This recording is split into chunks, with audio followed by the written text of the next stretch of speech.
Hey YouTube, Untamed here. So today I'm going to give you guys a side-by-side comparison between my 2021 Toyota Land Cruiser Heritage Edition and my 2019 Toyota 4Runner TRD Pro. So for starters, let's talk colors. We have Midnight Black Metallic over here on the Land Cruiser with Voodoo Blue on the 4Runner. This is very special because they only offered it in 2019 on the TRD Pro for the 4Runner, and they did not offer Voodoo Blue in subsequent years on various other trims, which, they tend to do that with the Tacoma and the Tundra, of course. So not on the 4Runner though. So extra special and extra rare.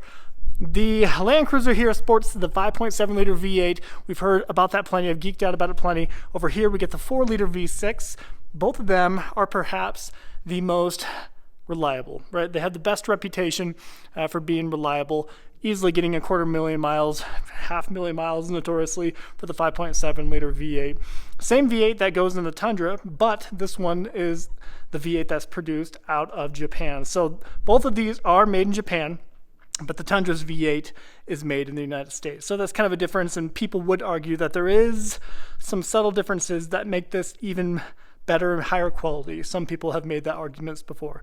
But the 4 liter V6 over here, like I said, it really is equally reliable. People have geeked out about this, and I think that this, once it goes away, they're likely going to go to a 4-cylinder turbocharged variant in the 6th generation 4Runner. I think we can kind of see that on the horizon. So this, I think, will go down in history as perhaps the greatest 4Runner and most reliable for sure. So 4 liter V6, 5-speed automatic transmission, and then a 5.7 liter V8 with an 8-speed automatic transmission. Buttery smooth 8-speed over here.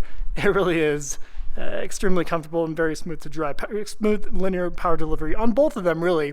And I would argue the 5-speed in this, although older and more archaic compared to the newer 3.5 liter V6 6-speed automatic transmission that you would find in the Toyota Tacoma, this is older than that. And this actually used to be in the older Tacoma, 2015 and older Toyota Tacoma, the previous generation. But I would still argue that this is the better combination here. More linear power, longer gears because there's fewer, one less gear than the newer generation. So love both of the power plants, and both of them have phenomenal reputations. I love the fact that both of these vehicles are still produced out of Japan, whereas that is not the case with the Tacoma or the Tundra. You guys know that. So let me get out here. I'm going to pop into the wind and show you a little bit more of each of the vehicles here. Hopefully the wind isn't going to be too gnarly today, but it is kicking up. So the Land Cruiser Heritage Edition was offered in both 2020 and 2021, both limited to, I believe it was 1,200 units each year. So a pretty rare vehicle, offered in various different colors. Not too many though. You had Midnight Black Metallic. For 2021, you had silver as well as magnetic gray metallic and the Blizzard Pearl. In 2020, they only had it in 2 colors. They had the Midnight Black Metallic and the Blizzard Pearl. That was all you could choose in 2020. So they expanded it a little bit with the the magnetic gray and the silver in 21. Personally, I've always gravitated to the black here just because I think it complements the wheels the best. I think the black with the gold wheels looks phenomenal. It's just a good color combination, at least in my opinion. So the Land Cruiser here is stock.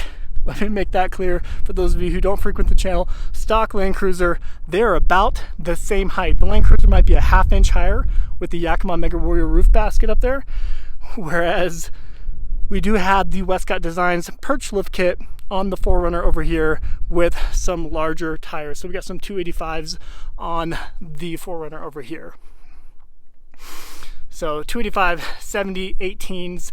These are some raised TE37 XT M spec wheels with, of course, BF Goodrich KO2 tires. Those are my favorite tires, kind of neck and neck with the Nitto Ridge Grapplers, but a phenomenal tire. Over here, we get the very buttermilk basic stock Dunlop tires, the Grand Trek. I think they're AT23s. Yep, so AT23s on the Land Cruiser. A great tire. They have a good reputation, but just not aggressive, right? And it doesn't really fit the bill when it comes to what you would hope or what you'd expect on a Land Cruiser anyway, right? It being the Heritage Edition, you got the blacked out accents with the darkened headlight housing and some darkened chrome up front here. I think this looks a ton better than the standard, quote-unquote standard Land Cruiser, although, to each their own on that. with the Heritage Edition, we did get the Yakima Mega Warrior roof basket up there, which is, I don't know, kind of seems like an afterthought to a lot of people, and I can understand that because it kind of is a borderline cheap basket to throw on top of an $89,000 vehicle and with MSRP, right? That's about a $450, $500 basket up top. We do have some forged forged BBS wheels over here on the Land Cruiser. Same exact wheels that you would find on the Tundra TRD Pro for the previous generation anyway, up until 2021. But both of these, like I said, are about the same height. Kind of back up here. They are about the same height as is, maybe about a ½ inch higher, like I mentioned over here with the way I have them set up. But I kind of use this as an example to show that you got a lot more visibility in the Land Cruiser, a lot more window space over here. So a bigger windshield, of course, and just bigger windows all throughout. So better visibility. Kind of look at kind of where the belt line is. See how it's kind of right here, and then maybe you can't really see because it's kind of far apart, but the belt line is higher on the 4Runner, right? Then you kind of come down a little bit, just bigger windows. So a small point to make, but something to note. One thing that I've noticed taking them through the car wash, I go through a touchless car wash, let me make that clear, to avoid micro scratches. I know there's a lot of gripes about touchless car washes too, but blah, blah, blah, blah. I think it's the lesser of the evils. The hood, so when I go through the drying portion of it, the hood on the Land Cruiser doesn't wiggle, doesn't bow, you cannot tell that you're having a bunch of forced wind on the hood, on the vehicle, if that makes sense. So it's such a sturdy, very well built vehicle, and you feel it all throughout. Such a heavy vehicle, heavy doors, everything just is very confidence inspired in any kind of weather. But you do notice that. So between this and like the 2023 Tundra I had before, and the 4Runner over here, and the 2023 Sequoia TRD Pro I had, the hoods, they would bow, and you know, you can see the wind hitting it, right? And the whole thing kind of sinks up and down and blows with it.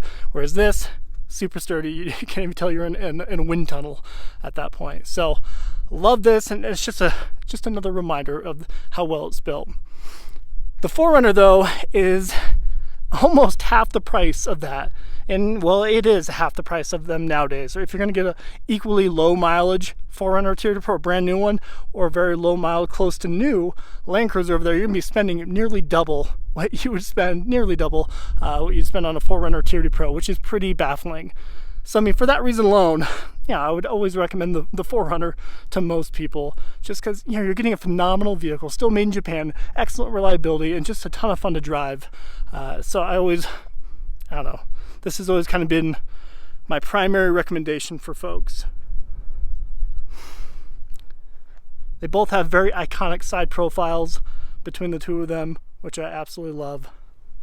You get more definition to the 4Runner, right? So you get some additional like kind of body lines, additional little flare, fender flare right around the wheels here, the wheel arches, and just right here. So this right here is more that we find than over here. This is all kind of rounded out, right? So I still think that kind of gets the nod when it comes to aesthetics. Love the fact that they implemented the classic Toyota Land Cruiser badge here with that classic Toyota Heritage script. Love that. When it comes to the taillights, you guys tell me which one you prefer. I've geeked out about this plenty before in previous videos with my previous 4Runner and Land Cruiser, but this is one thing that I never thought I would grow to love, but I do, especially when you turn it on and the excellent LED lighting throughout it. It is very well integrated, and I just didn't like it because it was huge. It's giant red tail light here, whereas I would argue that this, I don't know, a little bit more sleek, a little more modern looking, right? If you think about it, I mean, this design, this entire 200 series dates back to 15, 16 years ago at this point, which is it's a very old platform, but an extremely well built platform, extremely well built vehicle. I've said it before, but I do think it is worth reiterating a number of times. Toyota technicians and engineers, they go into building this flagship SUV of theirs with the mindset of it lasting at least 25 years. I know you guys have heard me say that before, but I love that. I love the fact that a vehicle manufacturer still does that in the 21st century. They still did that. Whereas most vehicle manufacturers, they kind of build them to last about 5 years, maybe 10 years on some of the better platforms, right? So I love the fact that they built this to last. And well, it doesn't really, when it comes to generating money and not return on investment, but more money for a company, it is in their best interest to build the vehicles to last 5 to 10 years, right? Because then people are swapping them out. They're trading them in. They're cycling through vehicles, buying more vehicles. But when it lasts for 25 years, and with minimal maintenance too, with minimal issue, so you see my point there. So I love the fact that Toyota actually does that. You would never get that out of a GM or a Ford product, right? Let me show you underneath, just to kind of show you a rough idea of just how well built and overbuilt the Land Cruiser is. Just by seeing the crossbars, let me try to give you a better look. So just give you an idea of just all the crossbars, the lower control arms, upper control arms. Everything is just a little bit bigger, a little bit more robust, and just a little more overdone under here.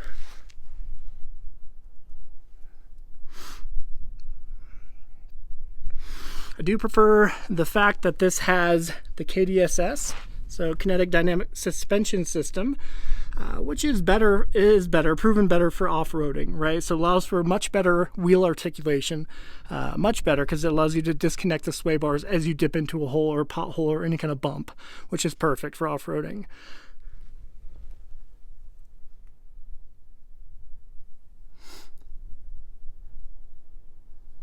Now let's go peek. I'm going to do a little army roll over here.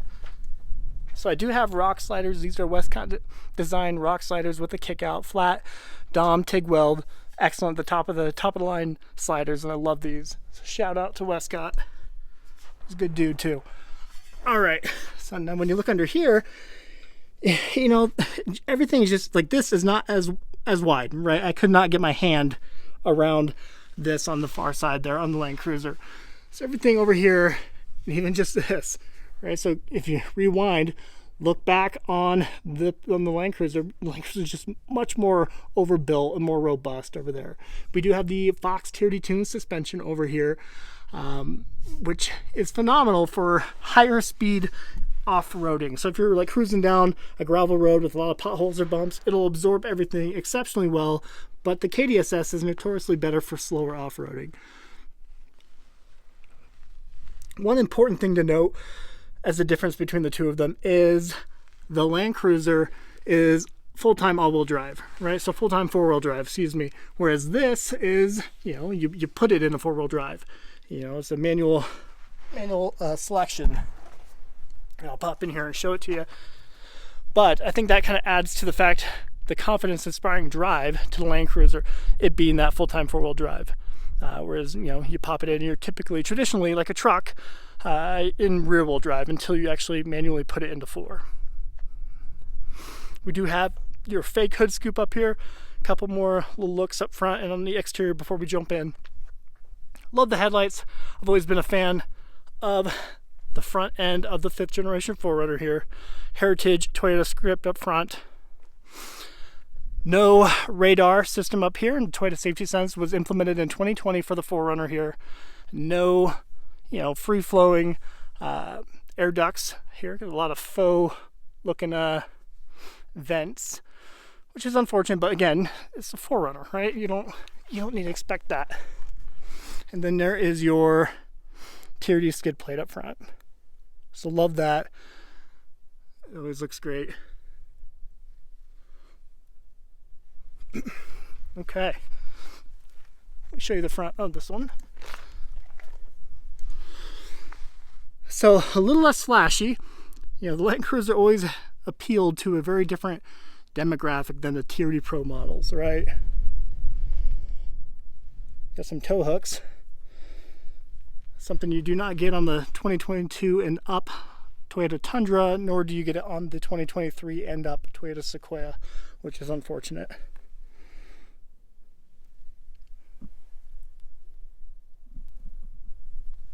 All right. Look at the Fox TRD tuned suspension over here, the TRD springs, the coil.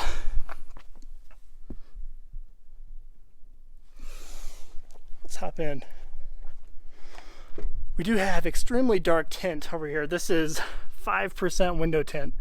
It's like limo tint. I did not put this on, the previous owner did. Not too thrilled with this. Whereas no tint on the Land Cruiser just yet. We're a fishbowl over here. Factory stained glass in the rear though. So here is your interior of the 4Runner. Soft text material in here, which I don't know, I really have grown to appreciate this. I've talked about it in my previous videos, so I won't geek out too much, but I do think it is extremely durable. If you look at these with 120,000 miles on it, they still look new. Here is that manual four-wheel drive selection here, which I like that. I think that's pretty cool. It adds to like the raw, visceral feel of the 4Runner, so always been a fan of that.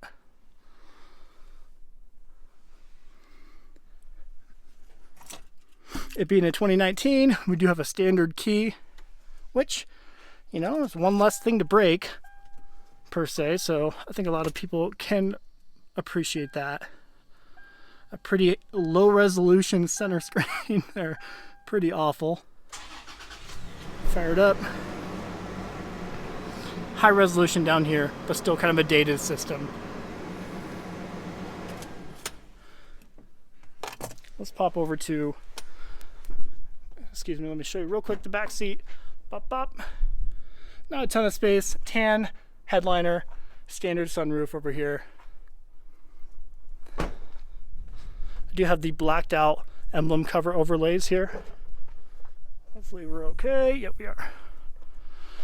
And here is the back of the 4Runner. So plenty of cargo space back here, much more than the Sequoia, but the Sequoia, of course, has a third row. So, I mean, it's kind of hard to compare them, right? But a manual liftgate back here. So stuff like this, it's just a very raw driving experience all around, and I think a lot of people appreciate that. There's your TRD Pro badge. And this one, in 2020, they introduced the TRD catback exhaust, and you just have the standard one over here. Your spare tire in the back there.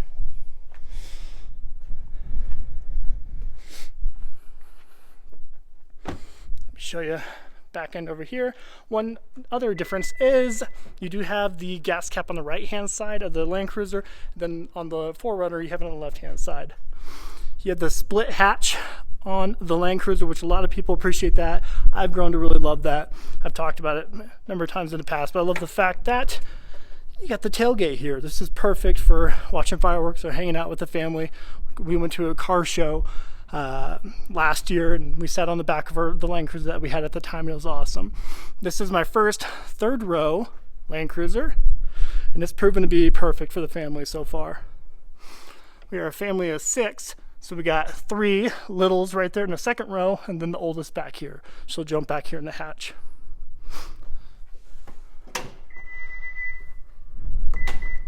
Oop, too soon.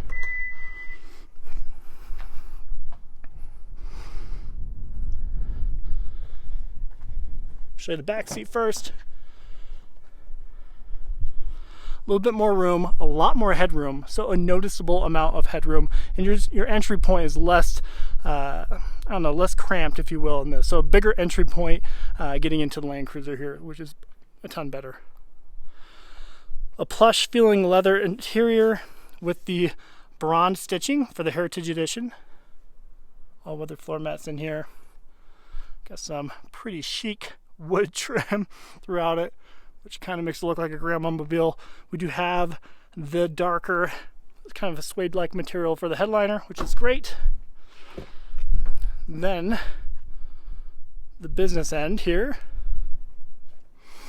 Very, very comfortable seats. Love these seats. I miss that. Every time I sell a Land Cruiser, I always miss how comfortable they are. Much heavier steering feel in the Land Cruiser. That is a big note to make between the two of them. Very light steering in the 4Runner, heavy over here in the Land Cruiser. Love the metal aluminum finish here. Brushed aluminum throughout it. Looks great, and it's a really nice feel to the touch. More wood trim up here. Look at your door with your memory. Seating positions here. Grab handle in the Land Cruiser. Push to start over here. Much higher resolution, telescoping, automatic telescoping steering wheel here too as well.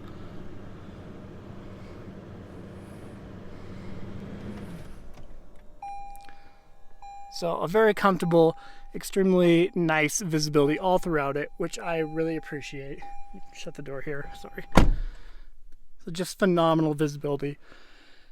And I love the fact that once you drive a Land Cruiser, it's really hard for you to drive anything else. Not because it's like the most extremely, best performing vehicle in the world, but just the way it makes you feel. And I know it's such a cliche way to say it, but it is true. Once you drive it, it really is feeling like great peace of mind, feeling like you're driving a bank vault, things I've said before, but it really is true. So if you ever get an opportunity to drive one, I definitely encourage you to do so. Very familiar cruise control point there. And push to start over here in the Land Cruiser. At least we get that nicety, right, for $89,000 MSRP. Oh, straw. You never know when you need them. But absolutely love it. All your off-roading goodies are right here. Center diff lock, traction control, electronically controlled transmission button. Here is your heated and cooled seats, which are great, and your heated steering wheel, nice in Wyoming. And your crawl control over here, and your multi-terrain selection as well. So love this. Don't really love the integration of the system here. It's not very intuitive, but you can definitely live with it given the fact of all the other pros of the vehicle. So made this video already far too long, guys. I apologize, but I figured it's nice to do a side-by-side between these two vehicles, because I know some people, they're still cross-shopping them. Even though they no longer make the Land Cruiser here for the US market, people are still cross-shopping these two vehicles. A brand new TRD Pro, saving a lot of dollars, or getting a used Land Cruiser Heritage Edition. So both of them are phenomenal vehicles. You can't go wrong either way, and I mean that. Both of them have exceptional resale value. The ship has sailed a little bit, of course, with the Land Cruiser if you're going to try to get the best deal.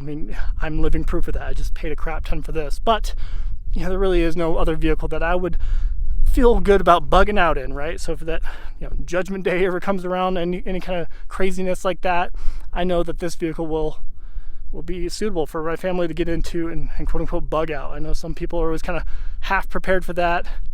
Well, the Land Cruiser is the best bet for sure, even if we do get 14 miles to the gallon. So when you talk numbers between these two here, I think that's important to note as well.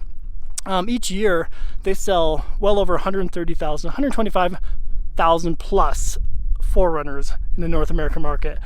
Up until 2021, when they got rid of the Land Cruiser here, they would sell anywhere from 3,500 up to maybe 4,500 on their highest point. So that is vastly different sales numbers, and that's largely because of the price tags, right? $89,000 and $86,000 for a standard Land Cruiser is a tough pill to swallow for a lot of people, myself included. It's just a ton of money to spend on a vehicle where you can spend nearly half and get an equally good vehicle in many regards, most regards, right? So both of them are awesome. Tell me which one you prefer. If you have one of them, why did you buy it? I appreciate you watching as always, guys. Until next time.